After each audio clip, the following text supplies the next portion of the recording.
Tanto a lo largo de las obras de Lacan como de Freud, se hace posible encontrar diferentes modos de pensar el estatuto del inconsciente, dependiendo del momento conceptual o del problema clínico que se esté tratando en cada momento.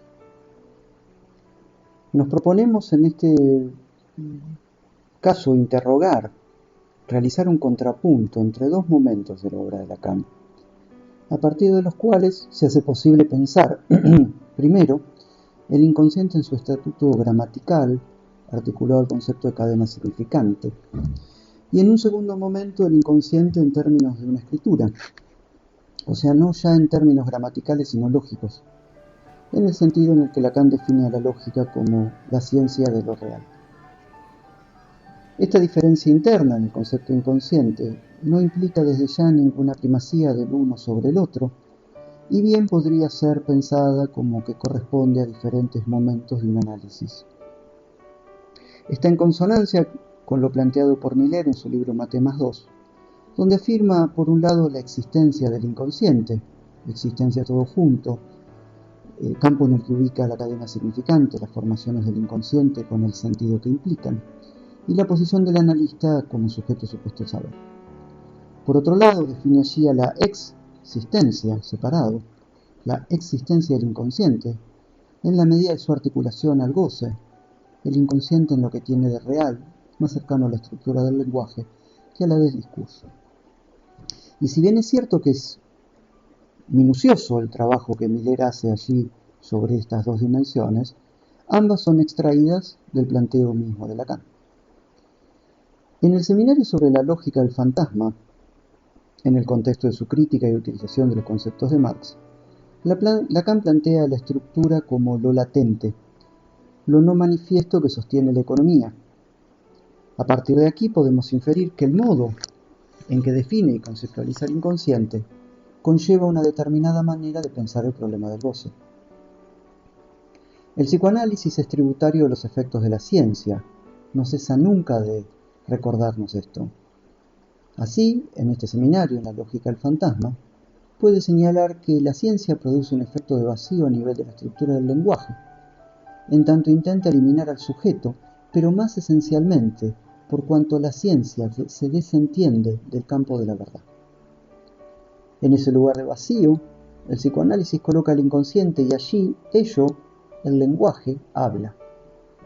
Y Lacan dice: la estructura es desde que enseño, no desde que escribo, que el sujeto sea un hecho del lenguaje, sea un hecho del lenguaje. Esta diferencia entre del y del es aplicable al inconsciente. ¿Habla de sexo o habla del sexo? La hipótesis de este trabajo es que habla de sexo, la hipótesis de este recorrido, ya que no hay sexo del que hablar. Habla de sexo en la medida en que su pérdida implica el surgimiento de la sexualidad. Es vía la palabra que el inconsciente habla sexo, palabra esta caracterizada como tenaz, obstinada. El silencio, en la medida en que forma parte de la palabra, connota allí lo imposible de decir. O sea, la palabra vehiculiza, evidencia una estructura gramatical, discursiva, vía la cual se impone obstinadamente que hay un imposible que esta estructura gramatical no alcanza a articular. Por eso el inconsciente no dice el sexo, sino que, según las palabras de Lacan, brama, gime, ronronea, maulla, es del orden de todos los ruidos vocales de la palabra. Frase que entonces viene a señalar la participación de la pulsión en el inconsciente, tal como es articulado a partir de los 4 conceptos fundamentales. El inconsciente entonces, tomado por este sesgo, testimonia el paso del sexo a la sexualidad, ya que el concepto de inconsciente a nivel de la estructura gramatical implica la dimensión fantasmática.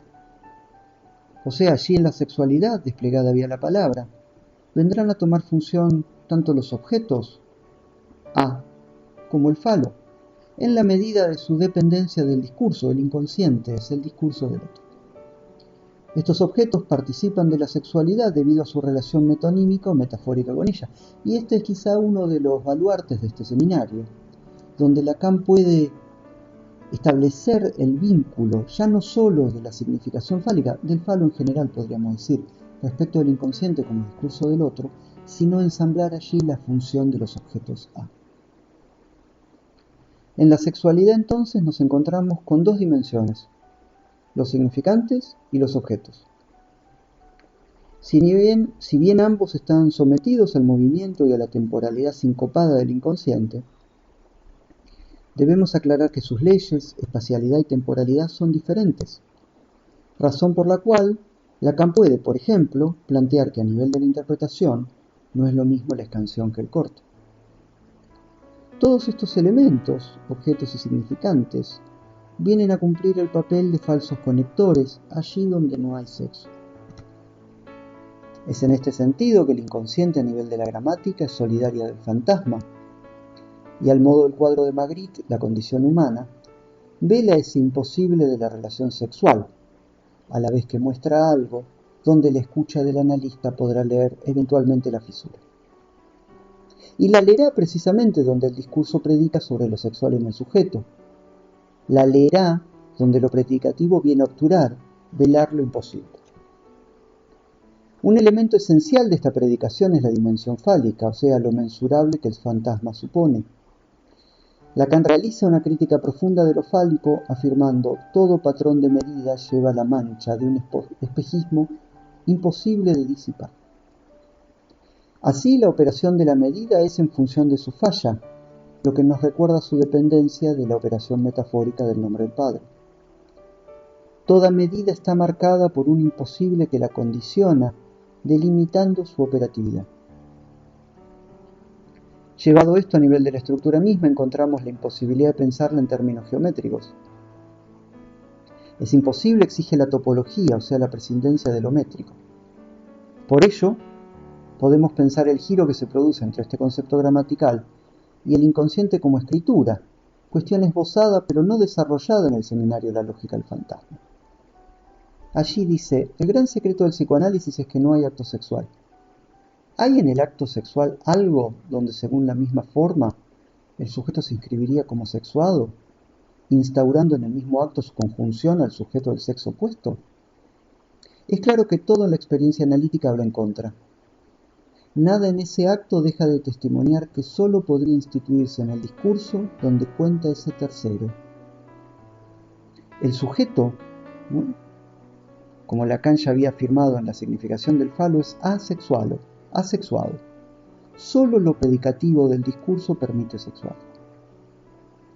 Este concepto de inconsciente es asimilable, como señala Rabinovich, a un conjunto cerrado, donde opera el límite, la serie significante y la verdad como medio de sí.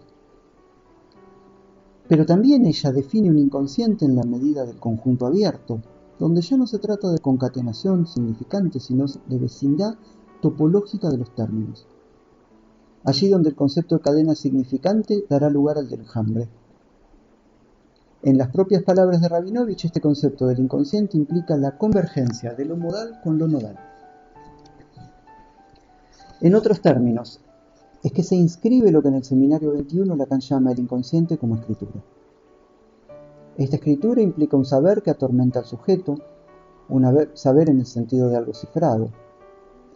El problema de las cifras surge tempranamente en la obra de Lacan, pero articulado al deseo. Ahora, en cambio, es el goce lo que queda concernido en el ciframiento. Por eso afirma: la operación de cifrado está hecha para el goce.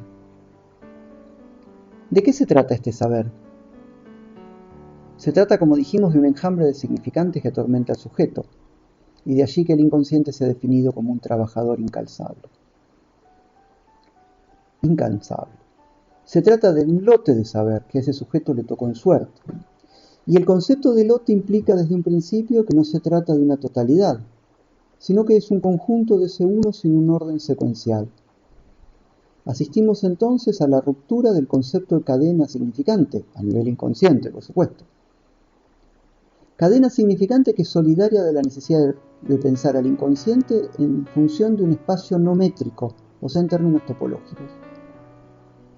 Este movimiento culmina en la escritura del nuevo Romeo, y por ello en el Seminario 21 Lacan afirma: el calce se escribe Algo así como que si ustedes tiran en alguna parte de uno cualquiera de estos redondeles de hilo, verán que hay un punto que está en alguna parte por ahí donde los tres se calzan. Esta frase nos permite pensar que para Lacan, lo escrito remite al anudamiento. El inconsciente como escritura da cuenta del modo particular de anudamiento para un sujeto, entendiendo por esto la particularidad de la inscripción de la imposibilidad de la relación sexual en cada subjetividad. Clínicamente podría afirmarse que la escritura se evidencia allí donde el sentido desfallece. A la afirmación de Lacan antes mencionado, donde articula cifra y goce, podemos entonces agregarle que lo que se cifra es el sentido sexual en la medida del sentido no sentido, dice. O sea que cifra, se cifra, eso cifra en falla, eso falla siempre, dirá. Con lo cual, en tanto que la condición del desciframiento, o sea que tanto la condición del desciframiento como lo que le hace de tope, del límite al mismo, no es otra cosa que ese agujero en el lenguaje que hace imposible la relación sexual, o sea, la falta de un complemento en el sujeto. Esto es lo que llevará entonces a Lacan, ya desde los seminarios 18 y 19, a poner en forma los 4 modos lógicos, que son 4 modos de deslindar simbólicamente lo imposible de sí. Estos 2 estatutos del inconsciente que vinimos reseñando se corresponden necesariamente con 2 modalidades distintas de la interpretación. A nivel del inconsciente, en su estructura gramatical, la interpretación opera, como antes dijimos, en términos de una escansión, equívoco. Y eso en la medida del analista ocupando el lugar del sujeto supuesto al saber. Allí el equívoco domina, comanda la intervención analítica. Ahora, pensando el inconsciente como escritura, Lacan habla de la interpretación como desciframiento. La interpretación descifra al sujeto en el saber inconsciente, no en el sentido de que el sujeto fuera uno de sus términos, sino precisamente su posición por no poder formar parte de ese enjambre. Esto tiene su antecedente en los 4 discursos, donde la interpretación es definida como la operación de lectura del texto inconsciente. Y para Lacan el único sentido de la interpretación es el goce, sentido dice, no significación. En la medida en que la interpretación apunta a la particularidad de esa inscripción, punto en el cual no tiene correlato alguno con el efecto del sentido, o sea con la significación. Es clara la distancia entre significación y sentido. Si bien esta apunta a lo que no cesa de no escribirse, o sea, lo imposible, Lacan señala que su estatuto es del orden de lo contingente, o sea, lo que no cesa de no escribirse. Entonces, vía la interpretación, es posible discernir cada vez algo real para ese sujeto. La relación a lo real es siempre en términos de desencuentro, razón por la cual define a la interpretación como contingente, ya que entonces se trata de lo posible, pero no necesario. La interpretación, por tanto, lleva la marca de la falta de garantías que lo real implica.